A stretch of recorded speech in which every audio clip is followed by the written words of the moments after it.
Laboratoire de haute sécurité au cœur de Diamniadio. Dans cette partie de l'IRSF se traite des prélèvements hautement sensibles, tellement que nous ne filmerons ce qui s'y fait que de l'autre côté de la vitre. Et dès qu'on sort de l'entrée, on entre au niveau du SAS. Donc le SAS, il est fait d'abord pour que les gens puissent se changer pour aller faire des manips. Donc après, on arrive au niveau du labo, carrément, que vous voyez au fond, avec les gens qui sont en train de travailler. Et là-bas, on a une autre dépression qui varie entre moins 30 et moins 60 pascal. Dans ce labo de niveau de sécurité 3, l'Institut de recherche en santé, de surveillance épidémiologique et de formation dispose des technologies nécessaires à la détection de cas de maladies, tels le coronavirus. L'idée, c'est qu'une fois les prélèvements arrivés ici, on va les manipuler pour les désactiver et faire en sorte que les prélèvements soient traités pour ne plus être contagieux, mais contenir tous les éléments qui sont nécessaires pour permettre de faire le diagnostic. Donc à partir d'ici, on peut les sortir et les manipuler ailleurs, comme nous allons le voir dans d'autres laboratoires. Passé cette étape de désactivation, cap sur la plateforme de biologie moléculaire. Ici, le diagnostic est posé autrement. Actuellement, dans le contexte actuel où nous sommes avec le coronavirus, c'est les tests moléculaires, les tests de biologie moléculaire qui sont utilisés pour diagnostiquer ce nouveau virus. Et donc ici, au cas où on devait recevoir des prélèvements ici à IRSF, nous vous avons déjà montré le laboratoire P3 où la désactivation va se faire. Une fois que le prélèvement est désactivé, l'échantillon peut être amené ici pour faire la partie analyse biologie moléculaire, pour aller rechercher directement est-ce que dans ce prélèvement, on a le coronavirus, oui ou non. Avec ses labos de pointe et sa centaine de chercheurs, l'Institut peut, au-delà du diagnostic, pousser les recherches et renseigner sur la maladie.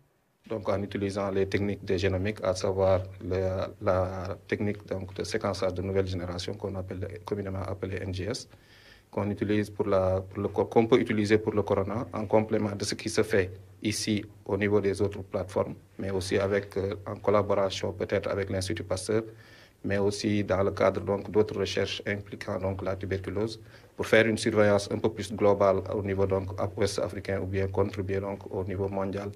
Dans la boîte secrète de ce labo de génomique, ces plaques, si minuscules, mais si efficaces dans le diagnostic.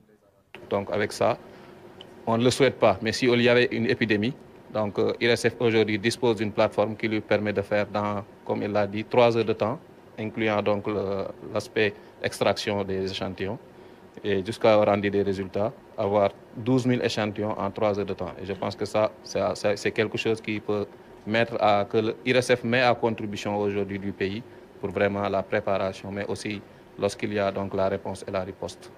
L'IRSF est ainsi prêt à se joindre à la lutte contre le coronavirus, d'autant qu'il est dirigé par un éminent virologue, le professeur Mboup, qui a à son actif la co-découverte du VIH-2.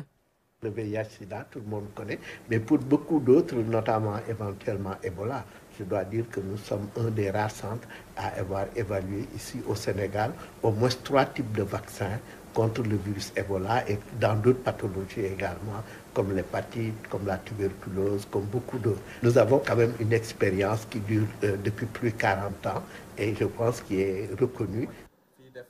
L'Institut est lui parfois victime de son jeune âge.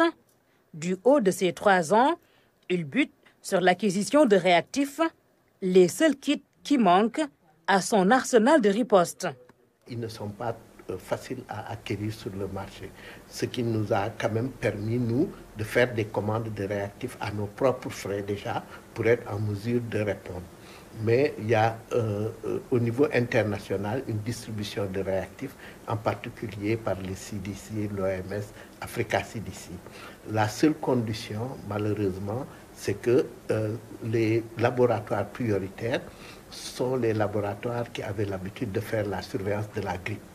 Et nous ne sommes pas dans ces conditions, mais nous avons argumenté pour dire que nous avons les capacités et que nous pouvons contribuer. En attendant ces réactifs, l'Institut se mobilise avec ses technologies de dernière génération. Ces chercheurs ont déjà mis les gants pour rendre service au Sénégal et à l'Afrique.